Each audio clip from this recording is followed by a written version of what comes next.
Buenos días, ¿cómo están todos? Buenos días a los hermanos de la congregación y a todos los amigos que nos ven, porque estas prédicas las ven inclusive en otros países, me han mandado alguna salutación. Esto es el efecto de la tecnología, ¿verdad? Podemos llegar a muchos lados, pero lo que no podemos ahora es encontrarnos físicamente. Hoy es sábado 8 de mayo de 2020, ustedes van a ver esto mañana domingo sale la emisión a las 10 de la mañana. Y estamos, por supuesto, todavía en medio de la cuarentena por la pandemia del coronavirus. Y como siempre comienzo las prédicas, esta palabra que comparto, siempre llamando la atención acerca de que debemos cuidarnos, ¿verdad? Todos debemos cuidarnos y debemos protegernos, nos protegemos nosotros y al mismo tiempo protegemos a los demás. Seguimos las instrucciones sanitarias, eso es muy importante hacerlo, el cuidado, Y oramos al Señor para que pronto pueda terminar esta situación de cuarentena, esta situación de pandemia y podamos volver a la normalidad de nuestras vidas. Yo quiero compartir una palabra con ustedes, aquí al principio, que se encuentra en el Evangelio según San Mateo, en el capítulo 24. Dice así: Cuando Jesús salió del templo y se iba, se acercaron sus discípulos para mostrarle los edificios del templo. Respondiendo él les dijo: ¿Ven todo esto? De cierto les digo que no quedará aquí piedra sobre piedra que no sea derribada. Y estando él sentado en el monte de los olivos, los discípulos se le acercaron aparte, diciendo: Dinos, ¿cuándo serán estas cosas y qué señal habrá de tu venida y del fin del siglo? Respondiendo Jesús les dijo: Miren que nadie los engañe, porque vendrán muchos en mi nombre diciendo: Yo soy el Cristo, y a muchos engañarán. Y oirán de guerras y rumores de guerras. Miren de no turbarse, porque es necesario que todo esto acontezca, pero aún no es el fin. Porque se levantará nación contra nación y reino contra reino, y habrá pestes y hambres y terremotos en diferentes lugares. Esto es una palabra profética del Señor Jesucristo. La primera parte de la palabra, la destrucción del templo de Jerusalén, se cumplió en el año 70 de la era cristiana. El general Tito, hijo del emperador romano Vespasiano, sitió la ciudad de Jerusalén y la destruyó, y destruyó el templo. Y lo que sigue, guerras, rumores de guerra y pestes, tiene un significado escatológico, es decir, tiene un significado hacia adelante. ¿De dónde provienen las pestes? No se sabe. Hoy en día, miren qué cosa interesante, que una peste que ocurrió en el año 1918 mediante un virus, esa peste desapareció, se llamó la gripe española, era una gripe, mató entre 25, algunos dicen que 25 millones, otros dicen que alrededor de 40 millones de personas, mucha gente. En medio de esa peste estaba la que es llamada Primera Guerra Mundial, de manera que los titulares de los diarios se ocupaban, sobre todo en Europa, de la guerra y no de la peste, de la gripe española, así se le llamó. Pasaron los años Y en el año 2007, fíjense, estoy hablando de 1918 a 2007, en el año 2007 un laboratorio de Estados Unidos en Atlanta recrea ese virus, lo revive, por decir así. Bueno, los virus sabemos que no son seres vivos, están en un estadio intermedio entre los seres vivos y en fin, son proteínas, hay toda una cuestión muy especializada, no quiero andar en eso. Pero el hecho cierto es que las pestes, mejor dicho, esa peste de la gripe española, ese virus de la gripe española, que no se ha vuelto a diseminar, suponemos, pero fue reconstruido en un laboratorio y esto está probado por la revista Science, en fin. Son cosas a las cuales nosotros en general no tenemos acceso. Lo cierto es que cuando el Señor Jesucristo habla de que habrá pestes, no habla acerca de cómo se generan las pestes y cómo viene, habla también de terremotos, habla de hambre. Entonces alguna gente se pregunta, ¿pero esto lo manda Dios? Cuidado con esa pregunta, porque es como si a la peste, a la pandemia la manda Dios, entonces a los terremotos los manda Dios, entonces al hambre los manda Dios, entonces a la maldad en el mundo, después va a hablar sobre la maldad, no, la manda Dios. No, es absurdo ese pensamiento.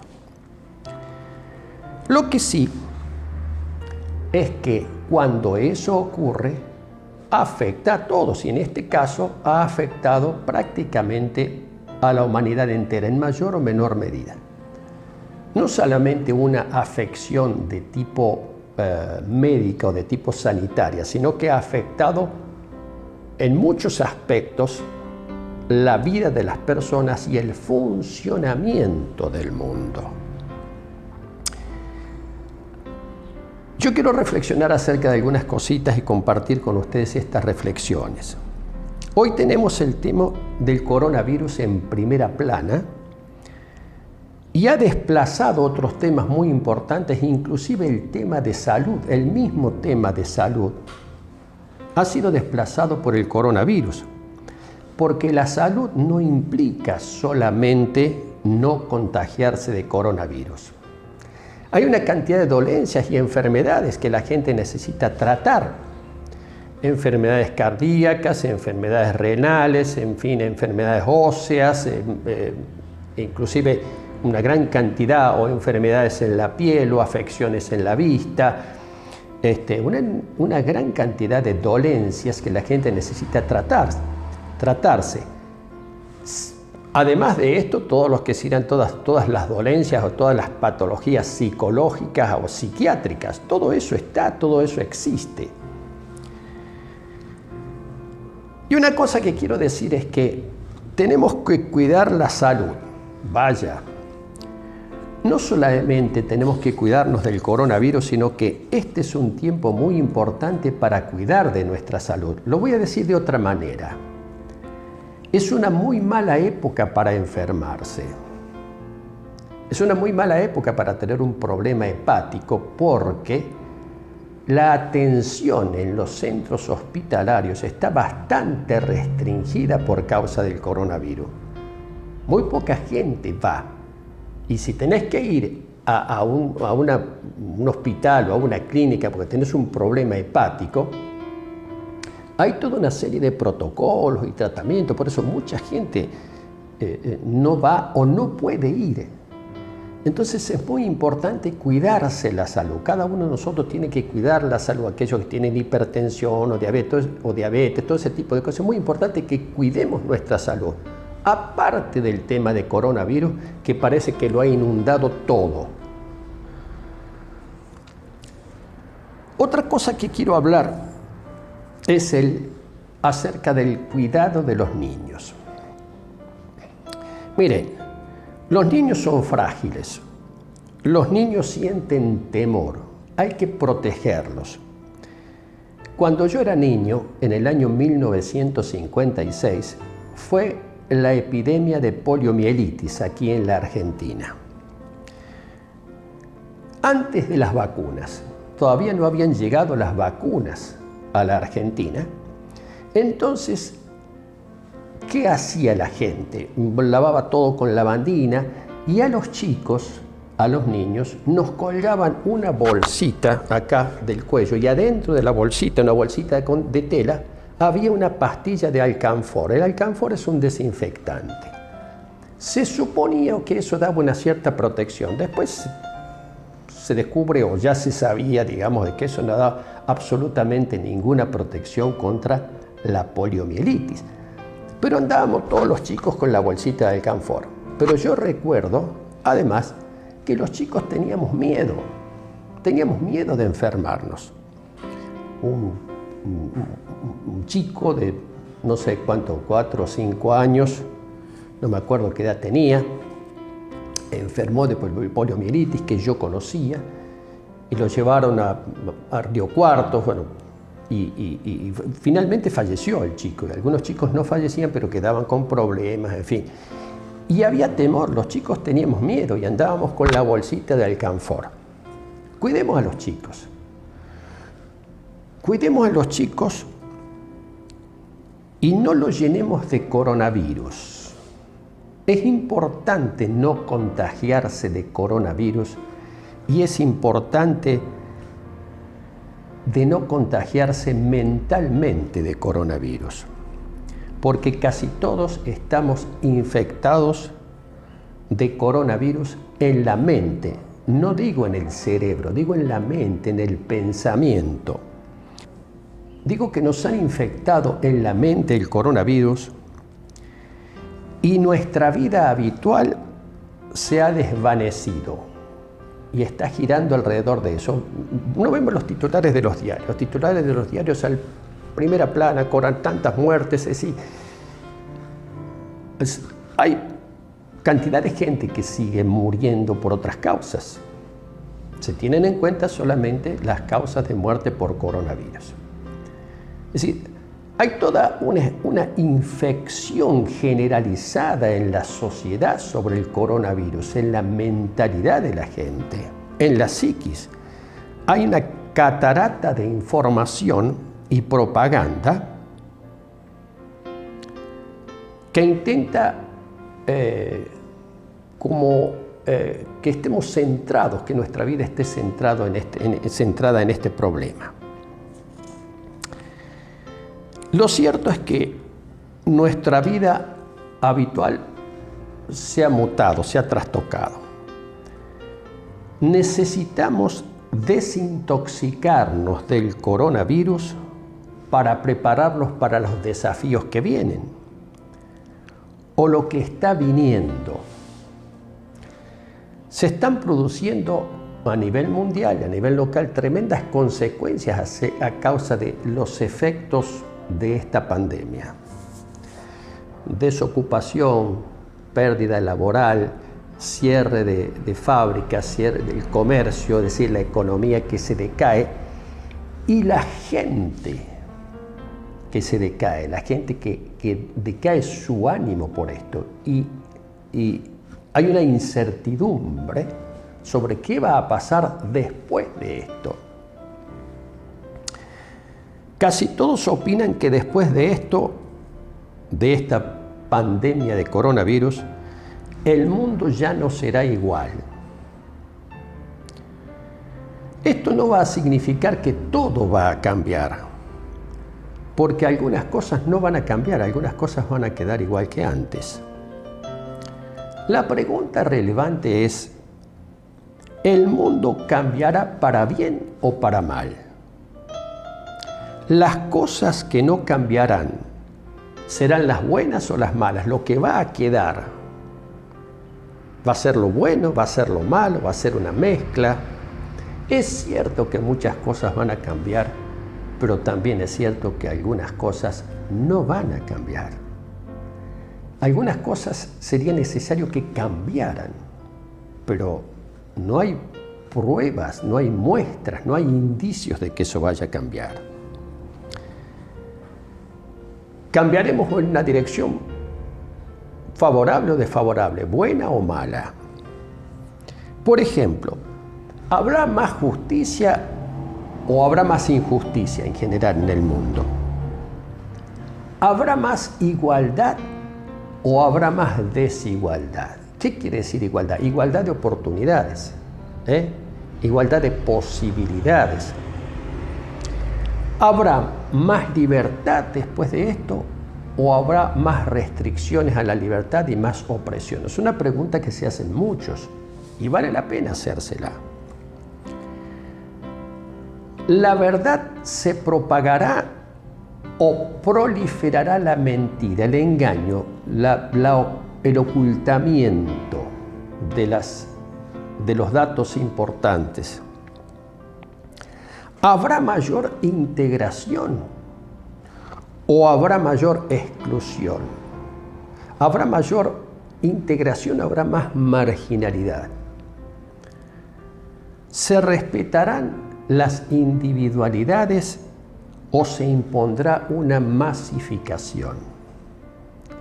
¿Voy a tener derecho y libertad para expresar mi opinión, inclusive se plantea mucho, para expresar mi fe y manifestar mis creencias religiosas o los que sean? ¿Habrá más libertad o habrá menos libertad? Frente a estas cuestiones y frente a estos cambios, ¿cuál es el papel de la Iglesia de Cristo? ¿Cuál es el papel de los creyentes? ¿Cuál es el papel de la Iglesia de Cristo en general? Es una cosa que nos tenemos que plantear. Y yo quiero tocar algunos puntitos con respecto a esto. En primer lugar, la Iglesia no está de espectadora en esta situación, en este escenario. No tiene una platea preferencial en este espectáculo. No es como cuando vamos a un espectáculo y el espectáculo se desarrolla allá y nosotros lo único que hacemos somos espectadores. La Iglesia no está para ser espectadora. No ha sido concebida la Iglesia para ser espectadora. La Iglesia ha sido concebida para protagonizar, para ser protagonista en las sociedades, en el mundo. Otra cosa que quiero decir, y esto lo sacamos tranquilamente, todo esto lo podemos sacar de la palabra de Dios, es que la Iglesia no está exenta de sufrir las consecuencias. Cuando el Señor Jesucristo habla y dice, habrá esto, habrá, está lanzando una palabra profética que estas cosas se van a dar, entre ellas las pestes y las guerras y los terremotos. Y la Iglesia no va a estar exenta de esto. La Iglesia tiene que cuidarse, tiene que resguardar a los suyos. La Iglesia de Cristo no puede darse el lujo de mirar para otro lado en estas situaciones o mirar su propio ombligo, mirar sus propias necesidades, porque la Iglesia de Cristo está para atender las necesidades del prójimo. ¿Quién es el prójimo? Las personas a las cuales nosotros tenemos posibilidad de llegar. ¿Son creyentes? ¿No son creyentes? No importa, ese es el prójimo. La Iglesia no puede recluirse sobre sí misma. Está puesta, dice la palabra, en el mundo para ser sal de la tierra y luz del mundo. Y muchos otros pasajes por el estilo. La Iglesia de Cristo, los creyentes, tenemos el deber de afirmarnos en la fe. ¿Cómo se afirma uno en la fe? Teniendo relación con Dios, comunión con Dios, con la oración, con la palabra, con el ayuno, con todo eso. La Iglesia tiene la obligación de hacer eso, tiene la necesidad de hacer eso en este tiempo, porque una iglesia, un creyente que está afirmado, es capaz de poder ayudar a otra persona. De hecho, que estamos haciéndolo. No solamente estamos ayudando a otras personas, hablo ya de la congregación en el sentido material, repartiendo alimentos o ropa o esto, sino también en el sentido espiritual. Hay mucha gente muy abrumada por esta situación y con temor y con problemas. Y la Iglesia tiene la posibilidad de tender la mano. La Iglesia de Cristo tiene esperanza mirando hacia arriba, como dice el apóstol Pablo en Colosenses, mirando hacia arriba, donde está Cristo sentado a la diestra de Dios, poniendo la mira en las cosas de arriba. De ahí viene la fe, de ahí viene la fortaleza, porque cuando miramos alrededor lo que encontramos es un panorama desolador. Por eso la iglesia tiene la necesidad de mirar hacia arriba. Yo hago esta exhortación. Si nunca tuviste la posibilidad o la intención de mirar arriba, de mirar a Cristo, de mirar a Dios y buscar, como dice el apóstol Pablo, las cosas espirituales, lo que viene de Dios, es el tiempo, es un tiempo importante para hacerlo. Este es el tiempo para afirmarse en la fe. Porque la iglesia de Cristo, mis queridos, tiene una misión que trasciende las circunstancias. Mire, te voy a decir una cosa importante. En muchos lugares la iglesia está siendo perseguida. ¿Sabes lo que significa perseguida? Que por el hecho de ser cristianos se los encarcela o se los mata. En muchos países. Ya he hablado un poquito de esto. Esto no ha sido detenido por el coronavirus. El coronavirus cambia algunas cosas, pero cambia todas. Es más, no tiene la propiedad de cambiar al mundo, aunque haya paralizado un poco las cosas. Pero sí la iglesia de Cristo tiene la propiedad y la misión de cambiar al mundo. Y el creyente tiene la posibilidad y la misión de cambiar no solamente sus circunstancias, sino cambiar e influenciar en los que los rodean. Acá tenemos una oportunidad muy buena, muy importante, los creyentes, los que tenemos fe en el Señor Jesucristo, de compartir la fe, de afirmar a la gente, de traerles palabras de aliento, de consuelo. El panorama no es bueno. Dios quiera que podamos salir pronto de esta situación. En estos momentos yo estoy hablando frente a una cámara. Rafael Ponces es el técnico que me está ayudando a que ustedes puedan verme. Bueno, esa no es la situación de la iglesia. Yo tendría que estar hablando delante de la congregación, donde los hermanos nos reunimos, nos juntamos, tenemos coinonía, tenemos comunión, participamos juntos de la adoración, de la alabanza y además hacemos lo que la palabra nos ha enseñado. Estrechamos lazos fraternales, nos saludamos, como dice el apóstol, con ósculo santo, con un beso santo. Estamos acostumbrados a hacer eso en la iglesia, es parte de la vida de la iglesia. No lo podemos hacer ahora, pero tenemos que reflexionar que la iglesia, y cuando me refiero a la iglesia me refiero a la gente, no al edificio, está necesitando de esa comunión. Eso es muy importante. Quiero decirles, mis queridos, que estamos haciendo los pastores tratativas ante el gobierno de la provincia de San Luis para poder volver a abrir nuestros lugares de culto y bajo normas de protección, de higiene, cumpliendo esas normas, poder volver a congregarnos paulatinamente. Estén orando por esto. Entre tantos, estamos en comunión y en comunicación a través de los medios audiovisuales.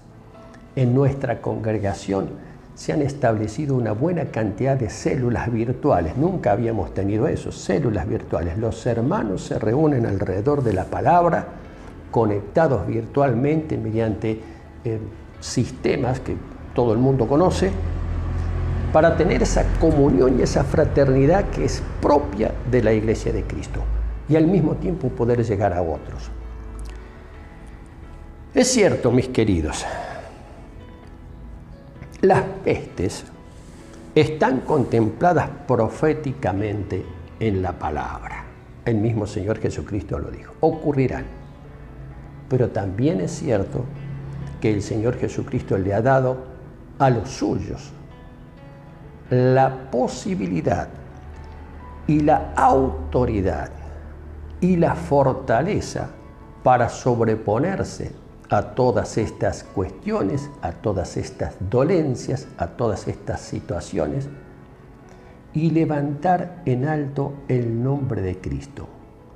¿Qué necesita la gente? ¿Qué necesita la humanidad? Necesita a Cristo. Necesita tener a Cristo en su corazón. Yo ya dije en la anterior prédica que en una librería de de la Villa 31 en Buenos Aires, el librero dice que el libro más vendido es la Biblia. ¿Y quién está promocionándola? Nadie está promocionando la Biblia en las librerías, pero la gente tiene necesidad de Dios. ¿Y sabe qué cosa extraordinaria? Cuando la gente tiene necesidad de Dios, cuando vos, yo, cualquiera tiene necesidad de Dios, Dios siempre se va a encargar de que alguien o de alguna manera llegues a tener contacto y comunión con Él. Él lo ha prometido. Y el sustento nuestro, como dice la palabra, son las promesas de Dios, y las promesas de Dios para esta época son promesas de victoria, de bendición y de paz. Te dejo este mensaje, te dejo esta exhortación hasta que volvamos a vernos, a encontrarnos. Y gracias por estar ahí, gracias por escuchar. Te exhorto, querido, querida que me estás escuchando, tal vez no solamente gente de la congregación, a que pongas tu fe en el Señor, que pongas tu fe en el Señor Jesucristo. Si no lo hiciste nunca, hacelo, es fácil. Es una oración muy corta, muy sencilla, y Dios te va a escuchar. Bendiciones para todos.